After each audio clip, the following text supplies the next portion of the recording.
Buenas tardes a todos. Me encanta que estén en contra mía. Porque además lleva 50 años explicando cosas, luego se cumplen, ¿verdad? Y esto es lo que va a pasar ahora aquí desde mi punto de vista. Y yo hablo de una gran oportunidad real de futuro a medio plazo. Les voy a explicar por qué. Claro, no puedo explicar todo lo que hoy se sabe, pero intentaré explicar lo más que me dejan explicar, para que nos entendamos. Voy a dividir mi ponencia en dos partes.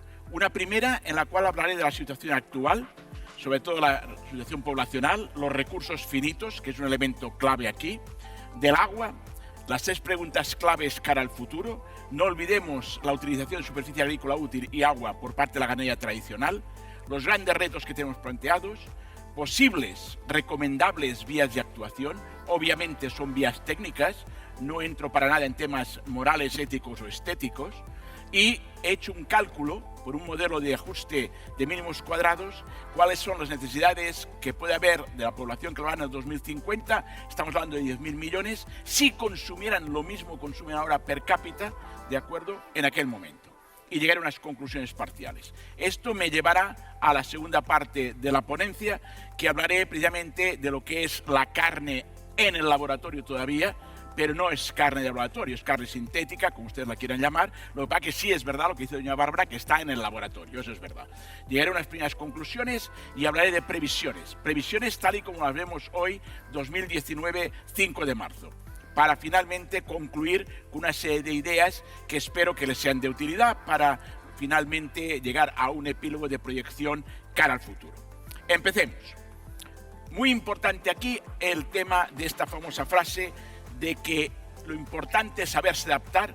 El que sobrevive no es el más inteligente, sino el que se adapta. Y para ustedes se les presenta una oportunidad que, en mi opinión, es ahora el momento en el que el tren está pasando. Y es el momento de adaptarse a las nuevas circunstancias. Y una frase que aquí me parece muy útil es la de Einstein, y es que una mente solo funciona igual que un paracaídas cuando está abierta. El aplicar la técnica del avestruz en una situación como la que tenemos no es precisamente lo idóneo. Por lo tanto, cuando he visto esos porcentajes he dicho, caramba, qué falta les hace mi charla a estos señores. Entonces, vamos a la parte primera. Vamos a un tema que ya en el año 2015, que movió muchísimo follón, cuando en una conferencia en México yo dije que la carne sintética no es un capricho científico, ni es una razón empresarial de diferenciación, es una necesidad mundial.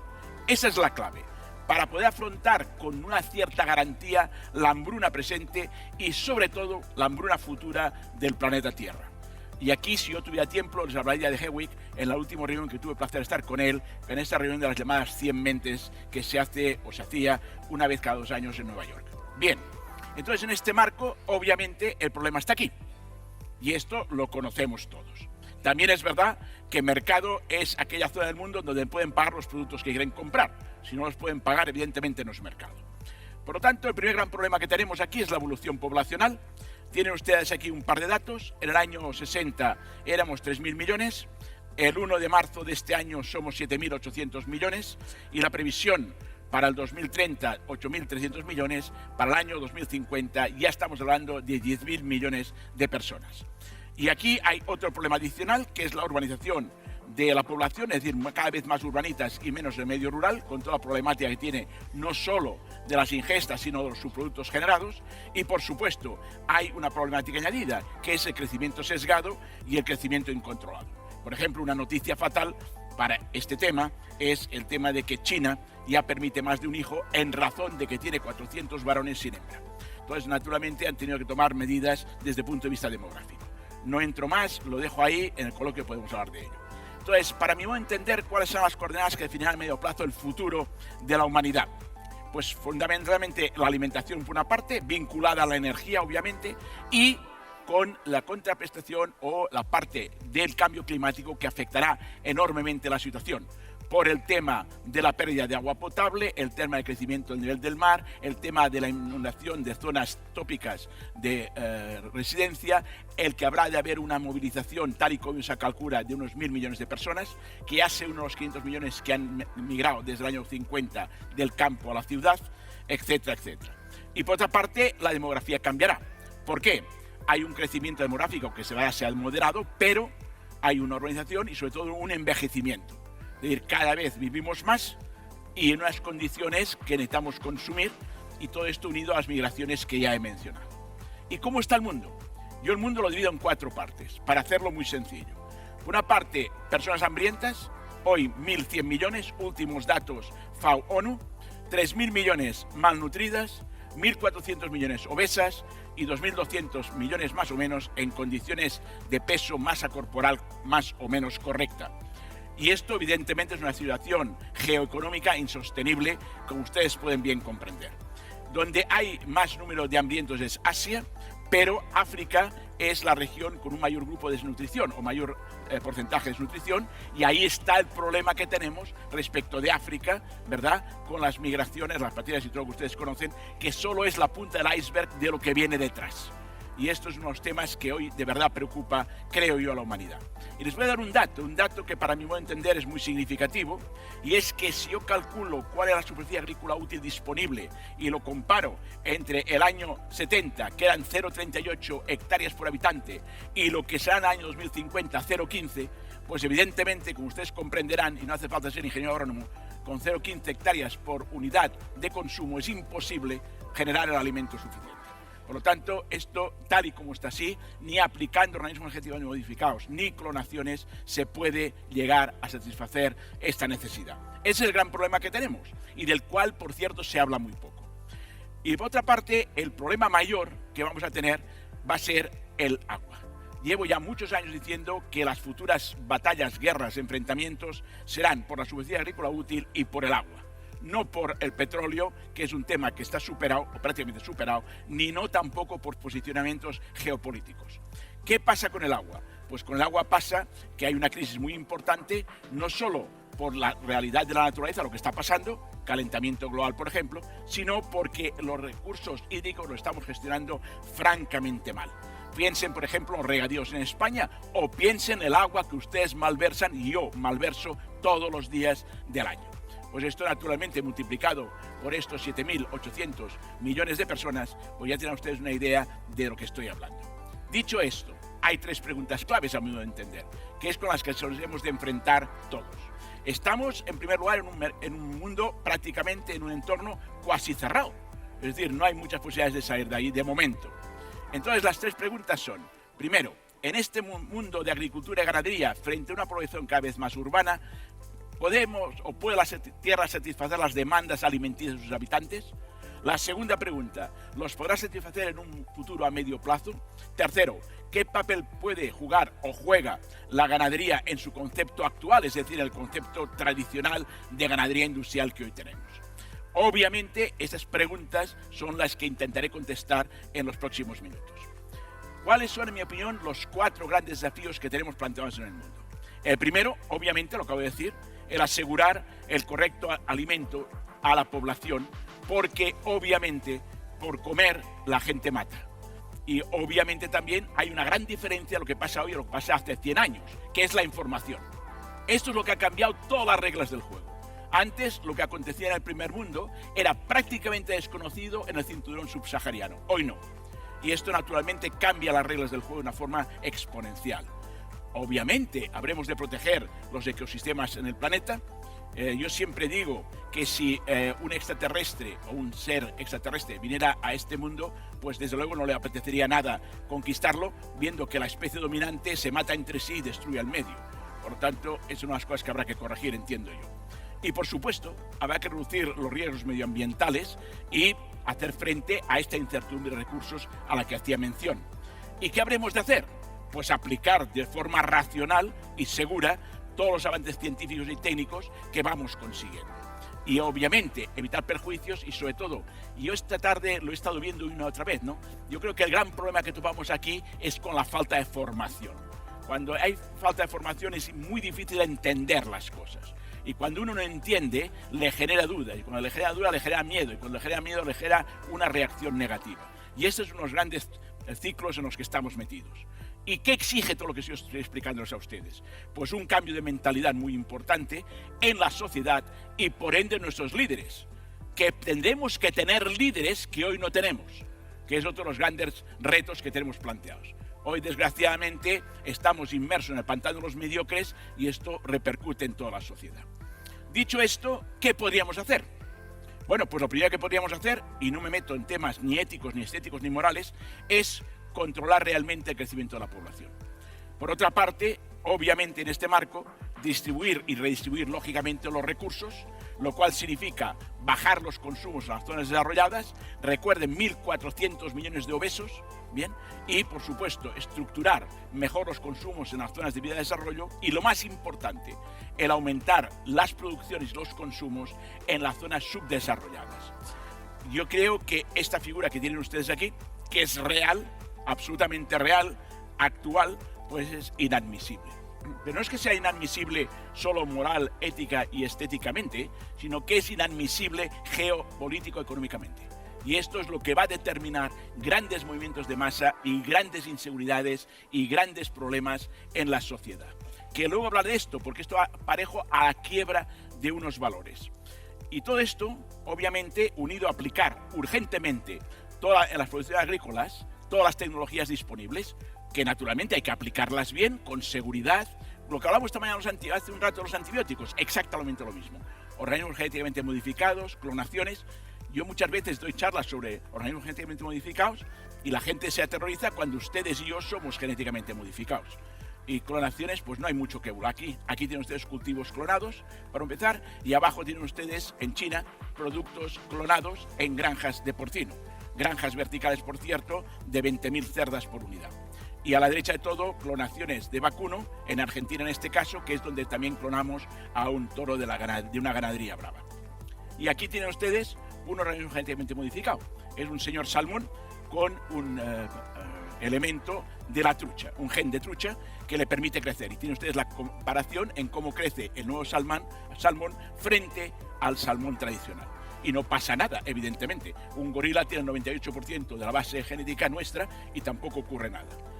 Por eso, en ese sentido, lo que he hecho es el ajuste que les hablaba antes. Es decir, he dicho, vamos a ver, ¿qué consumíamos en el 2010, verdad, por persona y año en el mundo? De carne, leche, huevos, pescado, miel y lana. Y he dicho, si consumiéramos lo mismo, haciendo la extrapolación a la nueva población, ¿cuánto necesitaríamos? Pues es lo rojo frente al verde. Y el problema es, para conseguir el verde, no sirven, no es suficiente, no son suficientes los actuales métodos. Por lo tanto, no se podrá cubrir las expectativas de la demanda, cuidado, manteniendo el nivel actual, no olvidemos esto, bueno, del 2010, con los actuales sistemas de producción ganadera. Entonces, evidentemente, de acuerdo con lo que hemos visto, aunque sea de una forma muy rápida en mi opinión, yo pienso que en los próximos 25 o 35 años, el mundo, tanto el agrícola como el ganadero, tendrá por obligación que cambiar muy sustancialmente. Es decir, lo hablábamos antes con Jaime, no se pueden poner puertas al campo, es imposible, y esto lo hemos vivido una y otra vez. Recordarán ustedes, por ejemplo, en aquel famoso estudio holandés de los años 40 que decía que el caballo era mucho mejor que el tractor para las labores agrícolas. Recordarán ustedes cuando empezamos, el doctor Martín Rillo, en paz descanse, y yo, con la inseminación artificial porcina allá por el año 75, que nos decían que era imposible que esto se implementara. Hoy el 100% de las cerdas se inseminan y además de una forma técnicamente muy avanzada. Lo mismo les digo cuando se empezaron a introducir las máquinas de ordeño y luego el robot de ordeño. Recuerden ustedes, ahora estamos hablando de lo mismo cuando hablamos de los robots de cuarta generación y quinta generación humanoides que sustituirán la mano de obra en las granjas. Está ahí, está ahí. Yo les digo a mis alumnos siempre de la ingeniería, estudien ustedes sobre todo cibernética, robótica e informática, porque es lo que van a necesitar ustedes en las granjas. Por lo tanto, yo creo que está claro por dónde vamos a ir.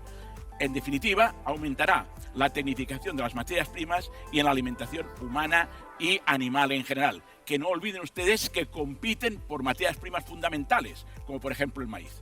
Y por último, obviamente, yo creo que las coordenadas que regirán la producción animal serán muy distintas, pero realmente muy distintas a las que son hoy. Ni mejores ni peores, distintas. Pero recuerdo cuando yo empecé allá por la Edad Media que decíamos que una granja de 5.000 gallinas era grande y hoy una granja es de 9 millones de gallinas. En México, cliente mío, 9 millones. Y como se ha dicho aquí, tampoco toca la gallina a nadie, ni el huevo. Y son 9 millones. Por lo tanto, está claro que vamos por este camino y sobre todo por este otro. Ese será el primer paso. 2.000 especies de insectos se comen en el mundo, 2.500 millones de personas están comiendo insectos hoy como complemento a su alimentación. Y en estos momentos estamos entrando terriblemente en el insecto en la fabricación de piensos. Por ejemplo, con la mosca soldado, ¿no? En España ya hay granja de mosca soldado con destino a la producción animal vía pienso. Por lo tanto, está ahí, por ahí vamos a ir todos y ustedes lo van a vivir. Por lo tanto, obviamente, esto generará retos, pero también oportunidades. Y yo creo que muchas oportunidades. Naturalmente, porque tenemos una obligación necesaria si queremos conservar la paz social, y es la de dar comer con dignidad a las personas. Si no, el problema que tenemos de migraciones forzadas se va a incrementar de una forma exponencial en los próximos años. Me temo que lo vamos a ver. Ustedes seguro, yo no estoy tan seguro ya, pero ustedes sí. ¿Y qué pasa en realidad? Por lo que pasa, damas y caballeros, que el fondo de la cuestión es que ha habido dos quiebras estructurales que son las que explican lo que está sucediendo, sobre todo lo que va a suceder. Y estas son, por una parte, es una quiebra de la base ético-moral y la otra es de fundamento técnico-emocional. ¿Cuál ha sido la de base ética?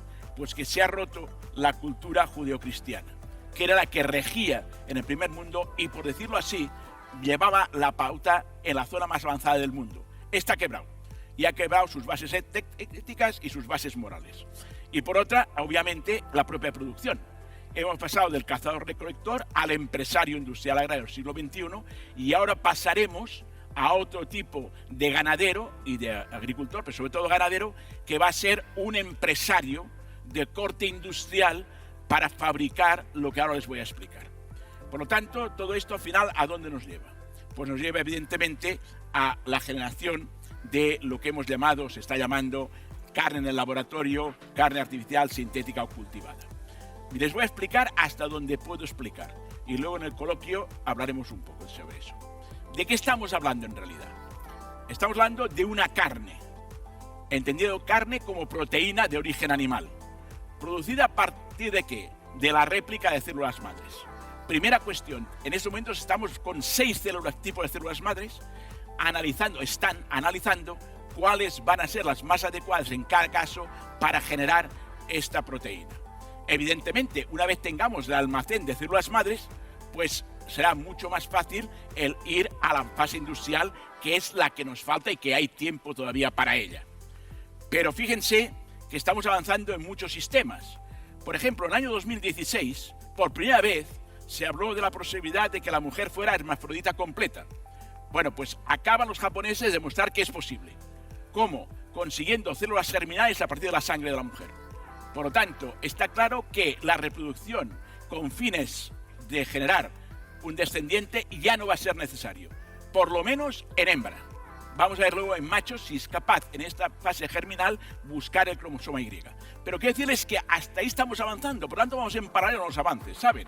Por lo tanto no hay que asustarse, sino lo que hay que hacer es abrir la mente y entender que esto cambia a una velocidad supersónica, porque la quiebra que ha hablado el modelo llega a la consideración de otra ética en la investigación, de otra moral y de otra estética.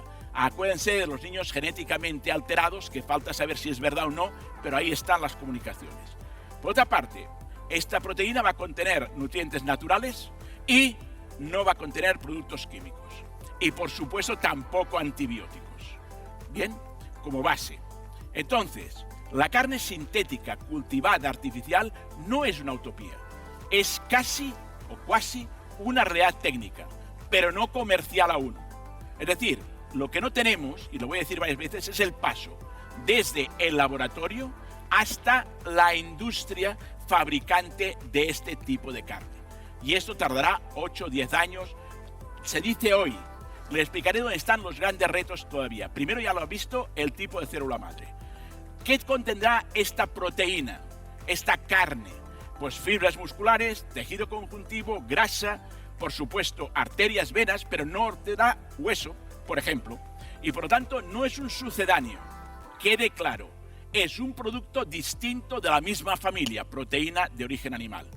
Se mezclará con grasa animal sintética o ingredientes, como por ejemplo sal, jugo de remolacha, polvo de huevo, algún colorante, hierro, que es el elemento que más falta, Por ejemplo, en estos momentos sabemos que las carnes, la carne que de verdad aporta hierro es la carne de vacuno y la carne de caballar. Bueno, pues esto será una solución al tema. El tema del equilibrio calcio-fósforo aquí se podrá hacer con facilidad, etcétera, etcétera. Y por lo tanto, a todos los efectos, nos debe de quedar claros hoy aquí que es carne, con todos sus defensores y todos sus detractores. Avancemos un poquito más. Yo diría, si tuviera que explicarle, y lo explico así a los consumidores, ¿cómo hacemos la carne? Pues un poco parecido a cómo se hace el yogur, para que nos entendamos.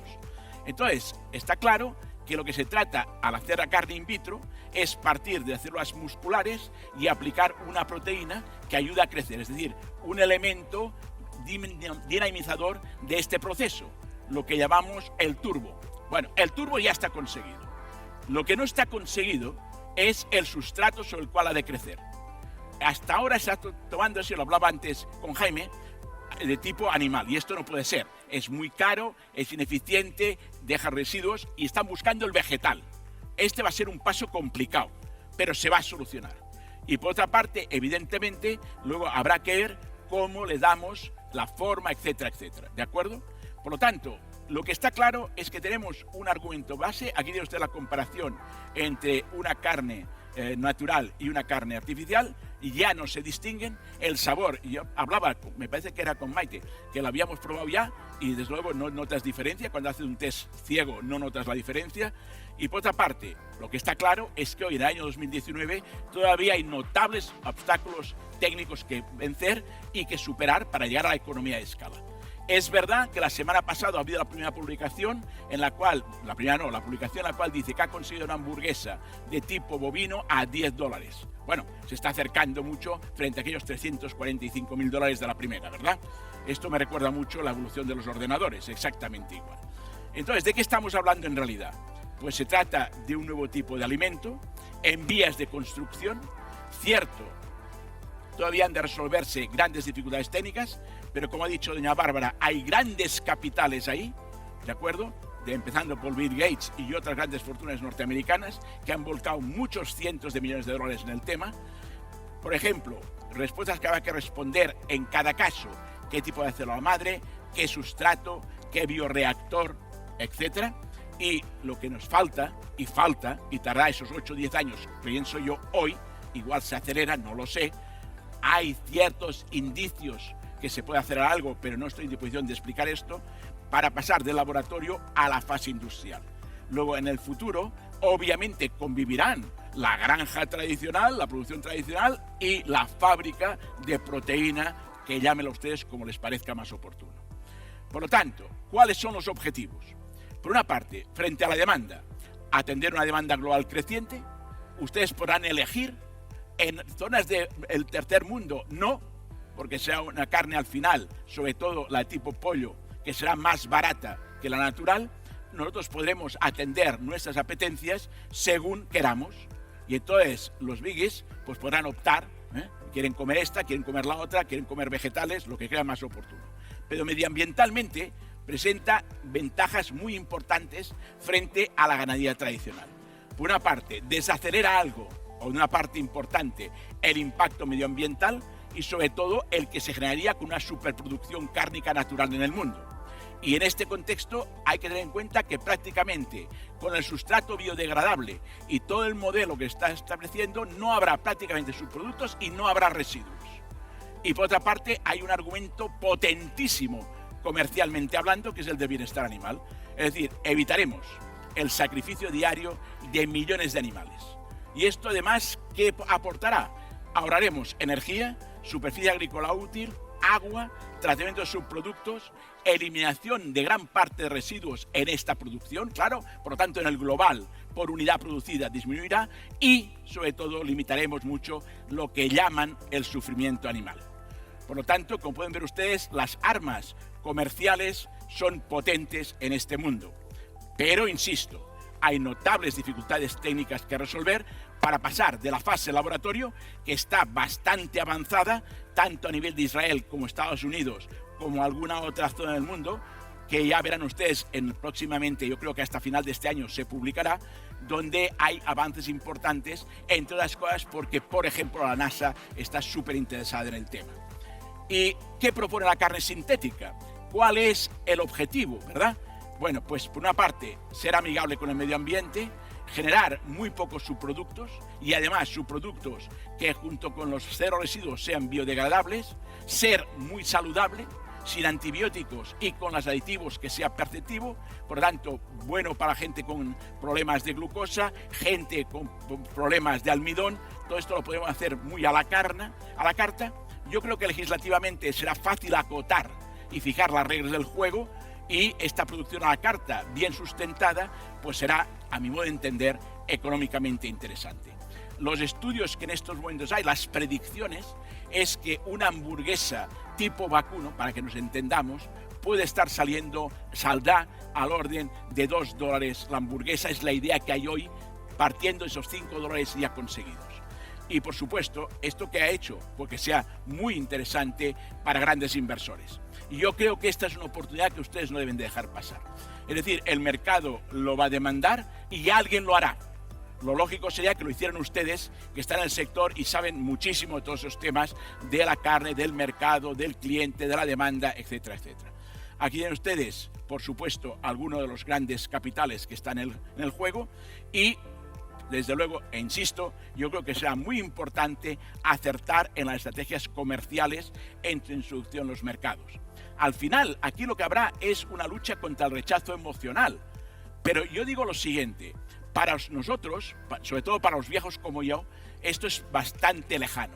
Pero los chavales que vengan y ya nazcan con esto, será igual que el móvil, el ordenador o no sé qué, porque nacerán con ello. Y por lo tanto, probablemente sus nietos y sus bisnietos, porque ustedes vivirán 100 años o más, les preguntarán, oye mamá, esto o papá, estas granjas de cerdos, ¿qué era esto? Y esto es un tema que no cabe olvidar. Por lo tanto, yo creo que sencillamente las generaciones nacerán con ello. Y esto, aupado o animado o sustentado sobre este tema bienestar y medioambiental, será potentísimo cara al futuro. Es tal y como yo lo veo en estos momentos y esto es lo que hasta ahora yo les puedo explicar. Obviamente, hay una serie de temas que seguro en los próximos 40, yo creo que en los próximos 12, 24 meses estarán ya a la luz. Hay en esos momentos unos acuerdos tácitos de no decir demasiado, pero yo pienso que esto va a cambiar, insisto, en esos 12, 24 meses tendremos mucha más información y si ICOC tiene la gentileza de invitarme dentro de un par de años, seguro que les puedo contar mucho más. En definitiva, damas y caballeros, ¿de qué estoy hablando? Estoy hablando de aplicar el marketing emocional a estos productos, es decir, este marketing dirigido a las emociones del público objetivo, que es exactamente lo que están haciendo los veganos, exactamente esto. Y el marketing emocional en una base poblacional poco formada, poco culta, poco conocedora, tiene unos efectos realmente muy importantes. Por lo tanto, yo vehiculo el tema de esta carne sintética a un marketing emocional con bases muy potentes para el convencimiento de la población. Así es tal y como lo veo. En fin, yo creo que podemos estar, tal y como pinta esto, tener la posibilidad de probar el pollo in vitro en el año 2021. Están hablando del año ya 2020, yo creo que sea el 21, por lo menos probarlo. Es decir, yo creo que dentro de 4 años empieza a ser una opción voluntaria para cada persona decidir si quiere comer animal de granja, carne de animal de granja o carne sintética, de vez en cuando. Tardaremos, insisto, 8 o 10 años en tenerlo en una comercialización normal. Hasta ahora no tenemos todavía las formas, pero ahí también está desarrollando toda una técnica de formas, sobre todo formas para captación de primera, segunda y tercera edad, con formas atractivas, y esto es un tema también sumamente interesante. Y por último, os voy a traer a ustedes lo que dijo Emily Bird del Good Food Institute cuando probó esta carne. Y lo ha publicado The Telegraph, que no precisamente no es un panifloide. Y dijo, puedo probar el futuro, la carne limpia, carne 100%, es por lo que sabía bueno como lo que era. Y esta es la sensación que creo hemos tenido todos los que hemos tenido la ocasión de probarlo. Y por ahí vamos a ir. Por lo tanto, conclusiones. La carne sintética es una realidad proyectada a medio plazo, creo que con claras ventajas, con una serie de técnicos todavía por resolver. La relación calidad-precio creo será, yo estoy seguro, muy competitiva, será clave cómo llega a los mercados, sobre todo en la juventud. Es una carne para los próximos 30 años, a partir de los próximos 8 o 10, y no por último, no sustituirá la carne natural, quede claro. Seguirá habiendo granjas, seguirá habiendo carne natural, pero complementará a medio plazo y probablemente la superará cuantitativamente. Recuerden lo que hablaba hace 15, 20 años. Decía, señores, el pescado de piscifactoría superará a la pesca. Ya es realidad. Pues exactamente lo mismo.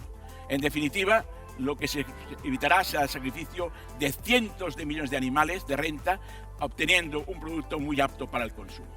Y no olviden, hay que abrir la mente y desde mi punto de vista a corto plazo es una opción empresarial clave como ha sido el tractor o la ingeniería genética y no deben ustedes dejar pasar esta oportunidad.